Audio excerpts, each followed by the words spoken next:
Hello students, welcome to my YouTube channel Urban Classes, जिस पर अब तक हम पढ़ चुके हैं प्रेजेंट टेंस और पास्ट टेंस। तो लास्ट है हमारा फ्यूचर टेंस। तो चलिए फ्यूचर टेंस की शुरुआत करते हैं। तो सबसे पहले है फ्यूचर इंडेफिनिट टेंस, या फिर मैं कहूँ फ्यूचर सिंपल टेंस। इसकी हिंदी में पहचान है, जिस भी वाक्य के अंत में हमें गा, गी, गे मिले, इसका मतलब वहाँ पर हमारा फ्यूचर टेंस है। जैसे कि मैं कहूँ हम वहाँ जाएंगे, लास्ट में मैंने किसका यूज़ किया है, गे का, इसका मतलब यहाँ पर हमारा फ्यूचर इंडेफिनिट टेंस है। या फिर मैं कहूँ मैं खाना खाऊंगी, लास्ट में क्या है, गी, इसका मतलब यहाँ पर हमारा फ्यूचर इंडेफिनिट टेंस है। तो अब हम देखते हैं एफर्मेटिव का सेंटेंस स्ट्रक्चर। सबसे पहले सब्जेक्ट, उसके बाद हमारी हेल्पिंग वर्ब विल और शैल। उसके बाद मैंने आपको बताया है इंडेफिनिट में हम हमेशा मेन वर्ब की फर्स्ट फॉर्म का यूज़ करते हैं। उसके बाद हमारा ऑब्जेक्ट। तो विल का यूज़ हम कहाँ करेंगे और शैल का यूज़ हम कहाँ पर करेंगे। तो आई और वी के साथ हम हमेशा शैल का यूज़ करेंगे, और बाकी जो रिमेनिंग पार्ट है यानी कि सिंगुलर हैं या फिर जो प्लूरल हैं, ही, शी, या फिर कोई भी नाम या फिर दे, यानी कि उनके साथ हम किसका यूज़ करेंगे, विल का यूज़ करेंगे। जैसे कि एग्जाम्पल में देखिए, मैं तुमसे मिलूँगा, लास्ट में गा का यूज़ है, इसका मतलब हमारा फ्यूचर सिंपल टेंस है। तो चलिए इसे कन्वर्ट करते हैं।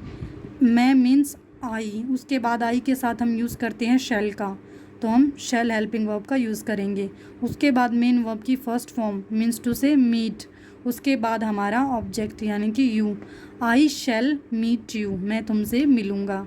नेक्स्ट है वह आगरा जाएगी, इसे कन्वर्ट करेंगे। सी यहाँ पर हमारा क्या है, सब्जेक्ट, और ये क्या है, सिंगुलर। और मैंने आपको बताया है कि आई और वी को छोड़कर कोई भी हमारा सिंगुलर हो या फिर प्लूरल हो, उसके साथ हम विल का यूज़ करेंगे। उसके बाद वर्ब की फर्स्ट फॉर्म मीन्स टू से गो, उसके बाद हमारा ऑब्जेक्ट यानी कि to Agra, she will go to Agra, वह आगरा जाएगी। तो अब हम देखते हैं नेगेटिव का सेंटेंस स्ट्रक्चर। सबसे पहले सब्जेक्ट, उसके बाद हमारी हेल्पिंग वर्ब यानी कि विल और शैल, उसके बाद नेगेटिव में हम यूज़ करते हैं नोट का, और उसके बाद मेन वर्ब की फर्स्ट फॉर्म, और उसके बाद हमारा ऑब्जेक्ट। जैसे कि एग्जांपल में दिया हुआ है, वह आज क्रिकेट नहीं खेलेगा, तो अगर हम इसे कन्वर्ट करेंगे तो ही हमारा क्या है, सिंगुलर, और उसके साथ हम यूज़ करेंगे विल का। उसके बाद नेगेटिव है इसलिए हम हेल्पिंग वर्ब के बाद नोट का यूज़ करेंगे, और उसके बाद हमारा क्या है, वर्ब की फर्स्ट फॉर्म मीन्स टू से प्ले, और उसके बाद हमारा ऑब्जेक्ट यानी कि cricket today, he will not play cricket today, वह आज क्रिकेट नहीं खेलेगा। नेक्स्ट है हम कल बाज़ार नहीं जाएंगे, अगर हम इसे कन्वर्ट करें तो हम यानी कि वी, और आई और वी के साथ हम हमेशा शैल का यूज़ करते हैं, तो वी के बाद हम शैल का यूज़ करेंगे। उसके बाद नेगेटिव है इसलिए हम नॉट का यूज़ करेंगे। उसके बाद वर्ब फर्स्ट, और उसके बाद हमारा object. We shall not go to market tomorrow, हम कल बाज़ार नहीं जाएंगे। अब आगे बढ़ते हैं इंटेरोगेटिव के सेंटेंस स्ट्रक्चर की तरफ। सबसे पहले हेल्पिंग वर्ब यानी कि विल और शैल, उसके बाद हमारा सब्जेक्ट, उसके बाद मेन वर्ब की फर्स्ट फॉर्म, और उसके बाद ऑब्जेक्ट, और लास्ट में हमारा मार्क ऑफ इंटेरोगेशन। जैसे कि एग्जाम्पल देखते हैं, क्या आप वहाँ जाओगे, तो सबसे पहले हम किसका यूज़ करेंगे, हेल्पिंग वर्ब यानी कि विल, उसके बाद हमारा सब्जेक्ट, और उसके बाद हमारी वर्ब की फर्स्ट फॉर्म मीन्स टू से गो, और उसके बाद हमारा ऑब्जेक्ट यानी कि देयर, लास्ट में mark of interrogation, will you go there, क्या आप वहाँ जाओगे। नेक्स्ट है क्या वह गाना गाएगी, लास्ट में किसका यूज़ है, गी, इसका मतलब ये हमारा फ्यूचर इंडेफिनिट टेंस है। तो सबसे पहले हम यूज़ करेंगे हेल्पिंग वर्ब, क्योंकि ये इंटेरोगेटिव है, तो विल, और शी हमारा क्या है, सिंगुलर है, और मैंने आपको बताया है सिंगुलर हो या प्लूरल हो, आई और वी को छोड़कर हम सबके साथ किसका यूज़ करेंगे, विल का यूज़ करेंगे। और उसके बाद हमारी वर्ब की फर्स्ट फॉर्म मीन्स टू से सिंग, उसके बाद हमारा ऑब्जेक्ट यानी कि ये सॉन्ग, लास्ट में mark of interrogation, will she sing a song, क्या वह गाना गाएगी। तो लास्ट है हमारा डबल इंटेरोगेटिव। डबल इंटेरोगेटिव में सबसे पहले हम WH फैमिली का यूज़ करते हैं, उसके बाद हम यूज़ करते हैं हेल्पिंग वर्ब यानी कि विल और शैल, उसके बाद हमारा सब्जेक्ट, और उसके बाद मेन वर्ब की फर्स्ट फॉर्म, और उसके बाद ऑब्जेक्ट, लास्ट में मार्क ऑफ इंटेरोगेशन।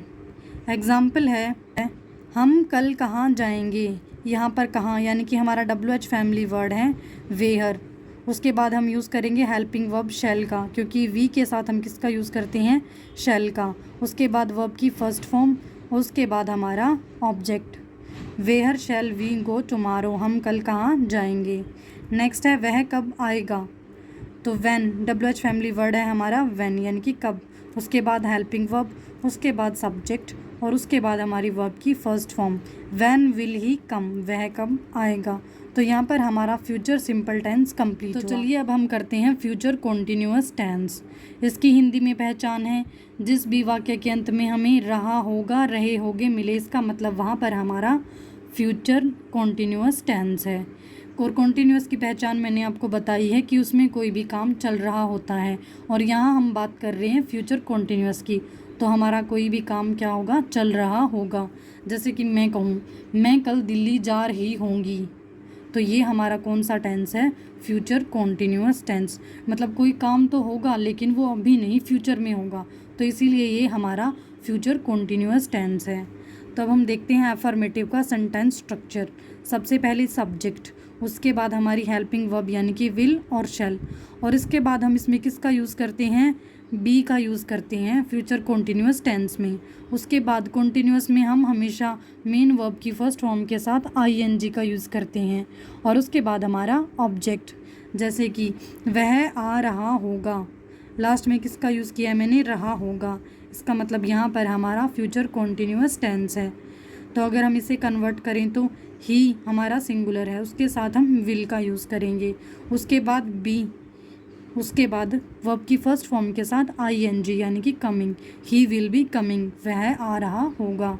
नेक्स्ट है तुम पढ़ रहे होंगे, तो तुम यानी कि यू, और मैंने आपको बताया है कि सिंगुलर हो या प्लूरल हो, आई और वी को छोड़कर सबके साथ हम विल का यूज़ करेंगे। तो इसके बाद हमारी हेल्पिंग वर्ब विल, और हेल्पिंग वर्ब के बाद यूज़ करते हैं फ्यूचर कॉन्टिन्यूअस में बी का, और उसके बाद वर्ब फर्स्ट के साथ ING यानी कि reading, you will be reading, तुम पढ़ रहे होंगे। तो अब हम देखते हैं नेगेटिव का सेंटेंस स्ट्रक्चर। सबसे पहले सब्जेक्ट, उसके बाद हेल्पिंग वर्ब शैल और विल, उसके बाद नेगेटिव है तो हेल्पिंग वर्ब के बाद यूज़ करेंगे हम नॉट का, और उसके बाद फ्यूचर कॉन्टिन्यूअस में हम यूज़ करते हैं बी का, और उसके बाद कॉन्टिन्यूअस में हम यूज़ करते हैं मेन वर्ब की फर्स्ट फॉर्म के साथ ING, और उसके बाद हमारा ऑब्जेक्ट, जैसे कि वे गाना नहीं गा रहे होंगे। तो अगर हम इसे कन्वर्ट करें तो दे यानी कि प्लूरल, इसके साथ हम यूज़ करेंगे विल। उसके बाद नेगेटिव है इसलिए हम नॉट का यूज़ करेंगे। उसके बाद फ्यूचर कॉन्टिन्यूअस है तो हम बी का यूज़ करेंगे, और उसके बाद वर्ब की फर्स्ट फॉर्म के साथ ING, उसके बाद हमारा object, they will not be singing a song, वे गाना नहीं गा रहे होंगे। नेक्स्ट है वह खेल नहीं रहा होगा, तो ही क्या है, सिंगुलर, और उसके बाद हम यूज़ करेंगे विल का। उसके बाद नेगेटिव है तो नॉट, उसके बाद बी, उसके बाद वर्ब फर्स्ट के साथ ING, he will not be playing, वह खेल नहीं रहा होगा। नेक्स्ट है इंटेरोगेटिव, और इंटेरोगेटिव अब तक तो आपको याद भी हो गया होगा कि इंटेरोगेटिव में हम सबसे पहले हेल्पिंग वर्ब का यूज़ करते हैं। तो सबसे पहले हमारी हेल्पिंग वर्ब यानी कि शैल और विल, और उसके बाद सब्जेक्ट, उसके बाद फ्यूचर कॉन्टिन्यूअस में हम यूज़ करते हैं बी का, उसके बाद कॉन्टिन्यूअस में यूज़ करते हैं वर्ब की फर्स्ट फॉर्म के साथ ING, और उसके बाद ऑब्जेक्ट, लास्ट में मार्क ऑफ इंटेरोगेशन, जैसे कि क्या वह खेल रही होगी। तो सबसे पहले हेल्पिंग वर्ब विल, उसके बाद सब्जेक्ट, उसके बाद बी, उसके बाद वर्ब फर्स्ट के साथ ING, उसके बाद mark of interrogation, will she be playing, क्या वह खेल रही होगी। नेक्स्ट है क्या वह आ रहा होगा, लास्ट में किसका यूज़ है, रहा होगा। इसका मतलब ये हमारा फ्यूचर कॉन्टिन्यूअस टेंस है। सबसे पहले हेल्पिंग वर्ब, उसके बाद हमारा सब्जेक्ट, उसके बाद बी का यूज़ करते हैं, और उसके बाद हम यूज़ करते हैं वर्ब की फर्स्ट फॉर्म के साथ ING, और लास्ट में mark of interrogation, will he be coming, क्या वह आ रहा होगा।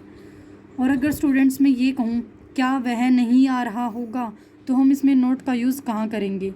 तो स्टूडेंट्स ध्यान रखें, हम हमेशा सब्जेक्ट के बाद नोट का यूज़ करते हैं। तो हमारा सेंटेंस होगा will he not be coming, क्या वह नहीं आ रहा होगा। तो स्टूडेंट्स लास्ट है हमारा डबल इंटेरोगेटिव। सबसे पहले हम किसका यूज़ करते हैं इसमें, WH फैमिली का, यानी कि what, when, why, where, how. और उसके बाद हम यूज़ करते हैं हेल्पिंग वर्ब यानी कि शैल और विल, उसके बाद सब्जेक्ट, उसके बाद हम यूज़ करते हैं बी, उसके बाद कॉन्टिन्यूस में हम यूज़ करते हैं वर्ब की फर्स्ट फॉर्म के साथ आईएनजी, उसके बाद ऑब्जेक्ट और लास्ट में मार्क ऑफ इंटरोगेशन।